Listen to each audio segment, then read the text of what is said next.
Hello दोस्तों, आज हम बात करेंगे प्रेगनेंसी में यूज़ होने वाली सेफ मेडिसिन्स के बारे में।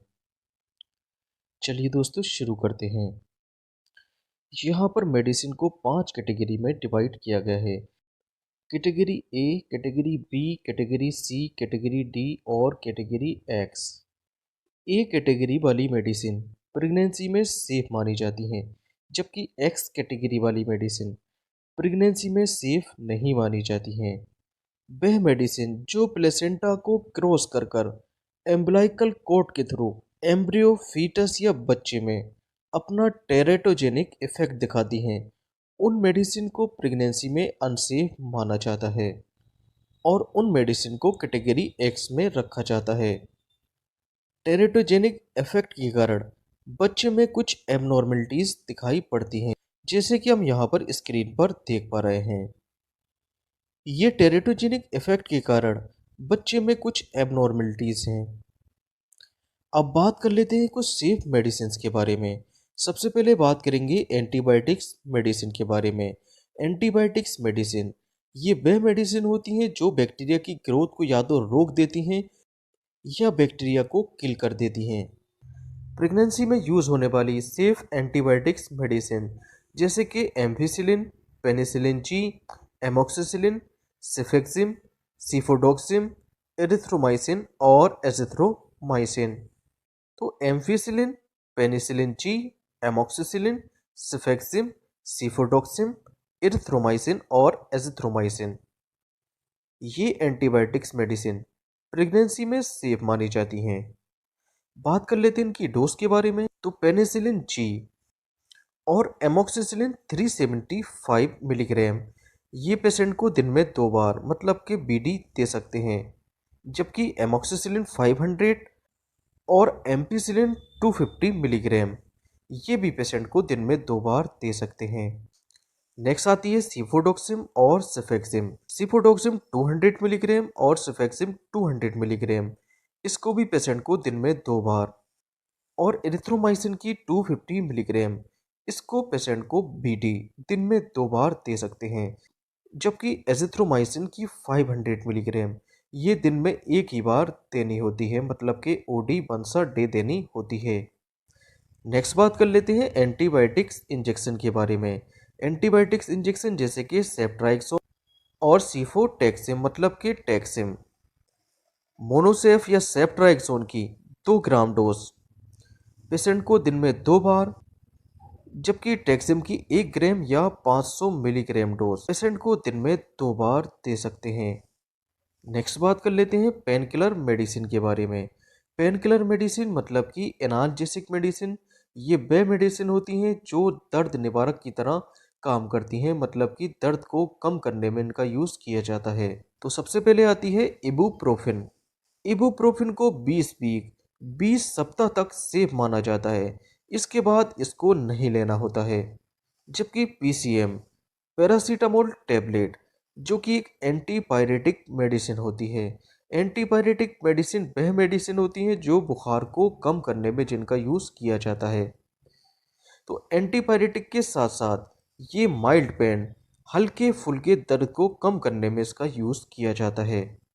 पेशेंट को इबुप्रोफिन 200 मिलीग्राम दिन में बीडी दे सकते हैं, और पैरासीटामोल 650 मिलीग्राम इसको भी पेशेंट को बीडी दिया जा सकता है। नेक्स्ट बात कर लेते हैं एसिडिटी और जीईआरडी। जीईआरडी मतलब कि गैस्ट्रो इसोफिजियल रिफ्लेक्स डिजीज़। अगर प्रेग्नेंट महिलाओं में एसिडिटी मतलब गैस की शिकायत रहती है या जीईआरडी की प्रॉब्लम रहती है, जीईआरडी के केस में क्या होता है, जो पेट में भरा फूड होता है वो अगर ईसोफेगस में बैकफ्लो हो जाता है तो इसको हम गैस्ट्रो ईसोफिजियल रिफ्लेक्स डिजीज के नाम से जानते हैं। इन केसेस में पेशेंट को एसिलोक, ओमिप्राजोल, पेंटोप दे सकते हैं।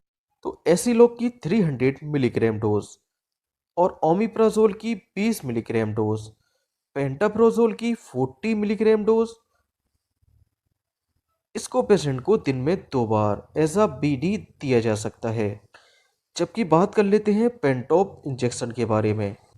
पेंटोप इंजेक्शन में होता है पेंटोप्राजोल। इस इंजेक्शन को भी पेशेंट को दिन में 2 बार लगा सकते हैं।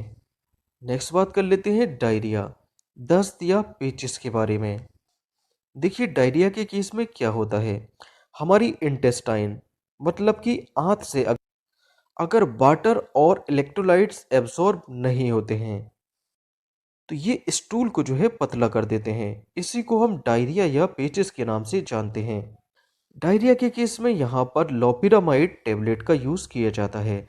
लोपिरामाइड की 2 मिलीग्राम पेशेंट को दिन में 2 बार दे सकते हैं। इसी के साथ साथ ओआरएस मतलब ओरल रिहाइड्रेशन सॉल्ट, इसके पाउडर को गिलास में मिक्स कर कर दिन में 2 बार पेशेंट को दे सकते हैं। नेक्स्ट बात कर लेते हैं पेट में ऐंठन और मरोड़ के बारे में। अगर प्रेग्नेंट महिला के पेट में ऐंठन या मरोड़ होती है तो यहाँ पर एंटी स्पास्मोटिक मेडिसिन का यूज़ किया जाता है। एंटी स्पास्मोटिक मेडिसिन वह मेडिसिन होती हैं जो स्मूथ मसल को रिलैक्स करने में यूज़ में लाई जाती हैं। स्टमक, इंटेस्टाइन या यूरिनरी ब्लैडर की मसल्स को ये रिलैक्स करने में इसका यूज़ किया जाता है। यहाँ पर ड्रोटावेराइन टेबलेट का यूज़ किया जाता है। ड्रोटावेराइन टेबलेट को दिन में 2 बार दे सकते हैं। नेक्स्ट बात कर लेते हैं कॉन्स्टिपेशन। कॉन्स्टिपेशन मतलब कि कब्ज। प्रेग्नेंट महिलाओं में अगर कॉन्स्टिपेशन की शिकायत देखने को मिलती है, यहाँ पर जो स्टूल होता है वो इंटेस्टाइन के अंदर स्टक होकर ठोस हो जाता है, क्योंकि इंटेस्टाइन से वाटर ज़्यादा मात्रा में यहाँ पर एब्जॉर्ब हो जाता है। इसी के कारण जो स्टूल होता है वो सॉलिड हो जाता है और यहाँ पर इंटेस्टाइन का जो पेरिस्टालसिस मूवमेंट होता है वो कम हो जाता है। इसी के कारण स्टूल इंटेस्टाइन में जमा हो जाता है। तो कॉन्स्टिपेशन के केस में लैक्टुलोज सॉल्यूशन का यूज़ किया जाता है। बात कर लेते हैं इसकी डोज के बारे में। तो इसकी 25 से 30 ml डोज पेशेंट को खाना खाने के बाद दी जाती है। नेक्स्ट बात कर लेते हैं एलर्जी के बारे में। अगर प्रेगनेंसी के केस में पेशेंट को एलर्जी हो जाती है, एलर्जी जैसे कि सांस लेने में दिक्कत, इचिंग, खुजली, स्नीजिंग छींक, रनी नोज नाक का बहना, हेडेक सिर दर्द, आंखों का लाल होना या आंखों से पानी निकलना या बॉडी पर लाल रंग के चकत्ते या हाइव्स बन जाना, अगर ये सिम्टम्स पेशेंट के अंदर हैं तो उसको कौन कौन सी मेडिसिन दे सकते हैं।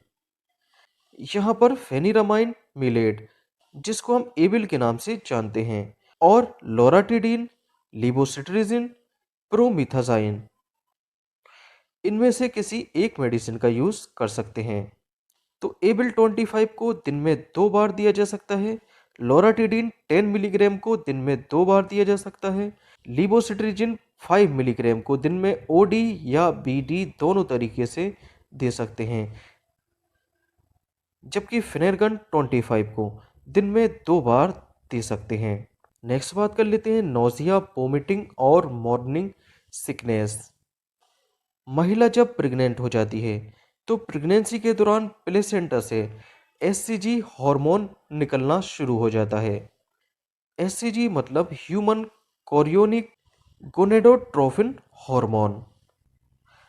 एससीजी हार्मोन शुरुआती प्रेगनेंसी में अपने पीक पर होता है, उसके बाद ये धीरे धीरे कम होने लगता है। जबकि ईस्ट्रोजन और प्रोजेस्टेरोन ये पहले शुरुआत में कम होता है, फिर उसके बाद इसकी मात्रा बढ़ने लगती है। तो एससीजी हार्मोन के कारण महिला में एनबीएम सिम्टम देखने को मिलते हैं। एनबीएम मतलब नौसिया, मतली, वोमिटिंग, उल्टी और मॉर्निंग सिकनेस। तो इस केस में पेरिनोर्म मतलब के मीटोक्लोप्रोमाइड, ऑन्डेंसेट्रोन मतलब के एमसेट और स्टेमिडिल एमडी। स्टेमिडिल एमडी में होता है प्रोक्लोरप्राजाइन और एमडी का मतलब होता है माउथ डिसॉल्विंग। तो इनमें से कोई एक मेडिसिन आप यूज़ कर सकते हैं। पेरिनोम और एमसेट 4 स्टेमिडिल एमडी को पेशेंट को दिन में 2 बार एज अ बीडी दे सकते हैं। तो ये थी कुछ मेडिसिन जो प्रेगनेंसी में सेफ मानी जाती हैं।